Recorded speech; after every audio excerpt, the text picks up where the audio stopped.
존경하는 국민 여러분, 얼마 전까지 더위가 계속되더니 이제 아침 저녁으로 꽤 쌀쌀해졌습니다. 겨울 채비에 국민 여러분들 어려움이 없으신지 걱정입니다. 대통령이라는 자리는 늘 걱정이 많은 자리입니다. 더울 때는 더워서 걱정이고 추우면은 또 추위가 걱정입니다. 경기가 나쁘면은 장사하시는 분들 또 장사가 안 될까 걱정이고, 또 경기가 조금 나아진다 싶으면은 이 물가가 또 올라서 많은 분들 지갑이 상대적으로 더 가벼워질까, 그게 또 걱정입니다. 365일 24시간 노심초사하시면서 참 국민들도 열심히 일하고 힘드시지만 저 역시도 365일 24시간 정말 국민의 그 삶을 챙기는 것이 대통령의 어깨에 놓인 그런 책무라는 생각이 듭니다.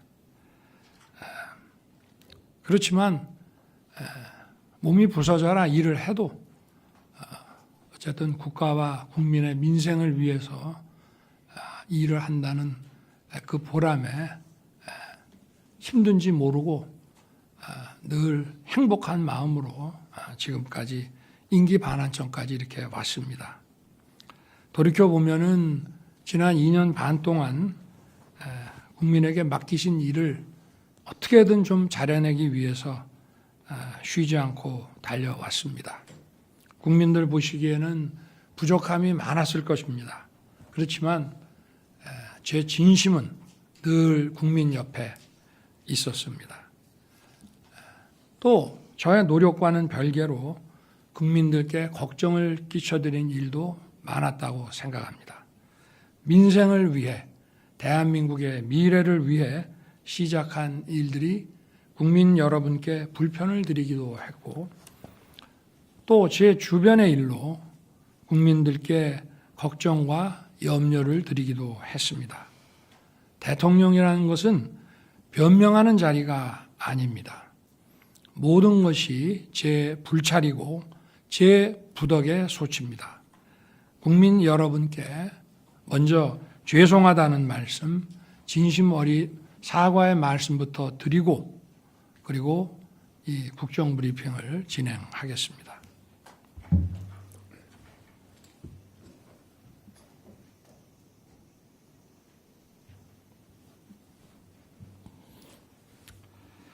앞으로도 챙기고 또 살펴서 국민 여러분께 불편과 걱정을 드리는 일이 없도록 최선을 다하겠습니다. 국민 여러분, 오늘 이 자리에 오니 대통령에 취임했을 때가 떠오릅니다. 나라 상황이 매우 힘든 것은 알고 있었습니다마는 막상 취임하고 보니 모든 여건이 생각했던 것보다 훨씬 더 어려웠습니다. 팬데믹의 여파는 아직 끝나지 않고 지속되고 있었고, 이러한 가운데 러시아가 우크라이나를 침공했습니다. 글로벌 공급망 교란으로 원유, 식량, 원자재 가격들이 치솟았고, 고금리, 고물가, 고환율이 지속됐습니다. 당시의 거시지표를 보면 2008년 글로벌 금융위기보다 더 혹독한 글로벌 복합위기 상황이었습니다. 다른 거시지표도 훨씬 어려웠지만 그래도 2008년에는 중국의 경제 성장률이 9.7%, 10% 가까이 됐기 때문에 대중 수출이라든가 이런 측면에서는 어려움이 없었습니다. 그러나 저희가 정부를 인수했을 때에는 중국의 경제 성장률도 많이 하락해서 바로 이러한 데도 문제가 있었기 때문에 2008년보다 상황이 훨씬 심각했었습니다. 국민들의 어려운 삶을 보면서 정말 마음이 아프고 이걸 어떻게든지 빨리 타개하려고 최선을 정부 관계자들과 함께 정말 최선을 다했습니다. 이런 분들도 있었습니다. 우리 국무위원 중에는 경제에 정통하신 분인데 이거 자칫하다가 이거 나라 망한다. 정말 정신 똑바로 차려야 된다. 그런 얘기들을 국무회의에서도 많이 했습니다. 과연 정부가 이 총체적 난국을 헤쳐나갈 수 있을지 절박한 심정이었고 밤잠을 설친 날이 많았습니다. 이런 하나하나 잘못된 점을 바로잡으면서 위기 극복에 온 힘을 쏟았습니다. 우리 경제를 다시 일으켜서 국민 여러분의 삶을 조금이라도 나아지게 만들겠다는 단 하나의 생각뿐이었습니다. 이제 경제가 기지개를 켜고 있습니다. 올해 수출이 최고치를 경신하고 경상수지 흑자도 700억 달러를 넘어설 것으로 전망됩니다. 올해 경제 성장률도 잠재 성장률 2%를 상회할 전망입니다. 내년 3월 24조 원 규모의 체코 원전 건설 사업 계약이 마무리되면 원전 산업을 비롯한 우리 산업 전반에도 더 큰 활력이 불어넣어질 것입니다. 하여튼 이 어려운 가운데에서도 지난 2년 반 동안 아무쪼록 열심히 뛰어주신 국민 여러분께 정말 깊이 감사드립니다. 존경하는 국민 여러분, 이제 임기 후반에 접어들게 됩니다. 저는 27년 5월 9일 제 임기를 마치는 그날까지 모든 힘을 쏟아 일을 하겠습니다. 그리고 늘 초심으로 돌아가서 매사를 다시 시작하는 마음으로 하겠습니다. 무엇보다 남은 2년 반은 민생의 변화를 최우선에 둘 것입니다. 그동안은 좀 잘못된 어떤 경제 기조, 국정 기조들을 정상화 시키는 데 주력을 했다면은, 그리고 그때그때 거시지표를 중심으로 위기 관리에 중점을 뒀다면 남은 2년 반은 이제 민생의 변화, 국민들께서 이러한 기조 변화에 따른 어떤 혜택을 더 체감하실 수 있게 그런 실질적인 변화에 역량을 집중시키겠다는 말씀입니다. 물가와 주택시장을 더욱 안정시켜서 일단 가장 근본적인 생계비 부담을 줄이겠습니다. 그린벨트 해제, 또 재건축 활성화 등을 통해서 국민이 원하는 곳에 더 많은 주택을 공급하겠습니다. 소상공인, 자영업자들을 위한 금융지원과 재기지원 프로그램도 맞춤형으로 더 확대하겠습니다. 무엇보다 청년들이 마음껏 꿈을 펼칠 수 있도록 장학금도 확대하고 일자리도 늘리겠습니다.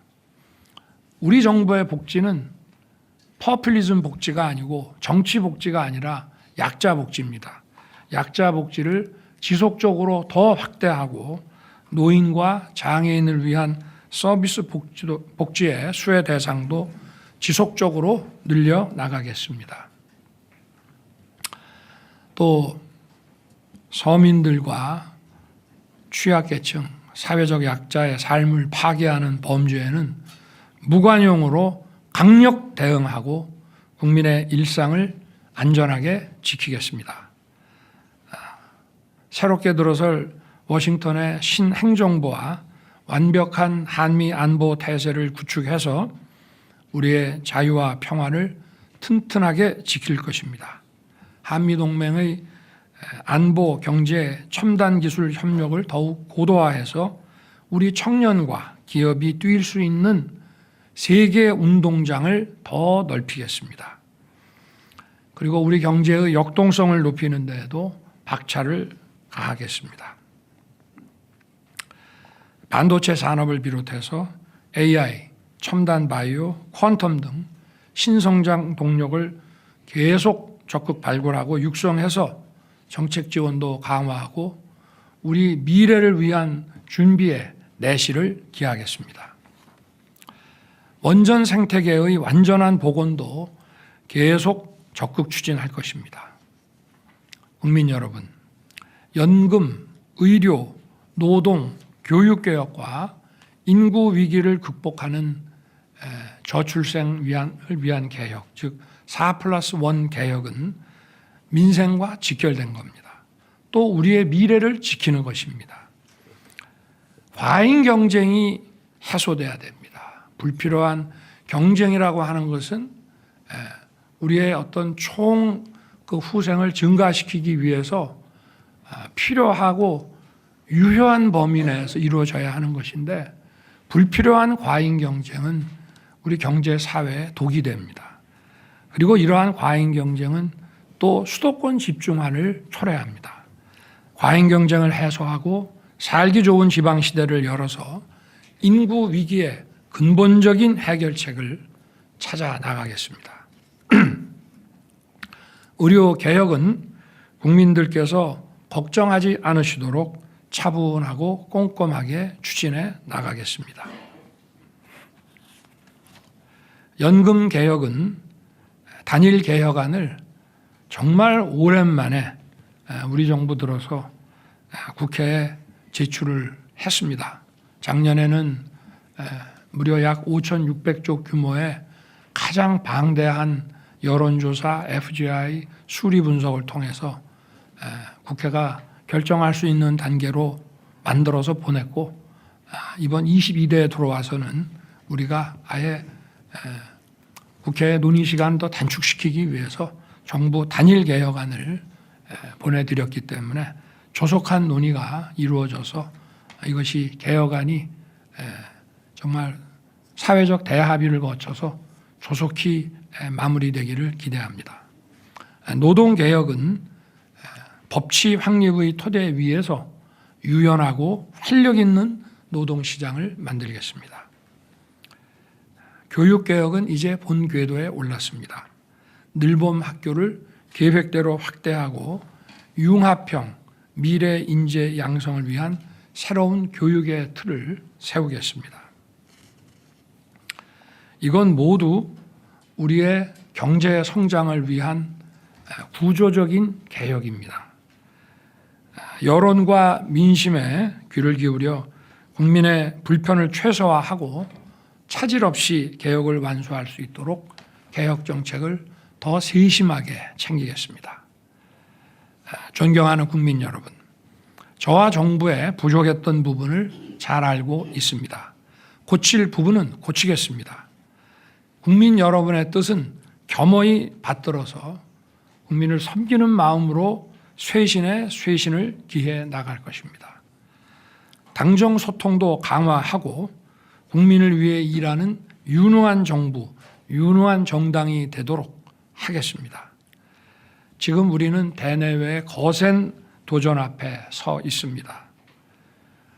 잘 해나가면 이 위기가 얼마든지 우리 발전의 기회로 바뀔 수 있습니다.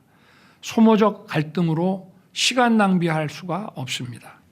민생과 미래를 위해서 하는 것보다 더 중요한 일은 없다고 생각합니다. 지적할 부분은 지적하더라도 민생과 미래를 위한 일만큼은 모두 힘을 모아주시기를 부탁드립니다. 우리가 서로 진영이 다르고 생각이 다를 수 있지만 우리의 자녀들에게 좋은 미래를 선사해야 되는 것은 우리 모두의 공통의 과제 아니겠습니까? 저도 국민 모두의 마음을 모으기 위해 제 마음가짐부터 다시 돌아보면서 더 소통하고 더 노력하겠습니다. 국민 여러분께서 민생의 변화를 체감하고 더 나은 미래를 꿈꿀 수 있도록 저와 우리 정부는 최선을 다하겠습니다. 감사합니다.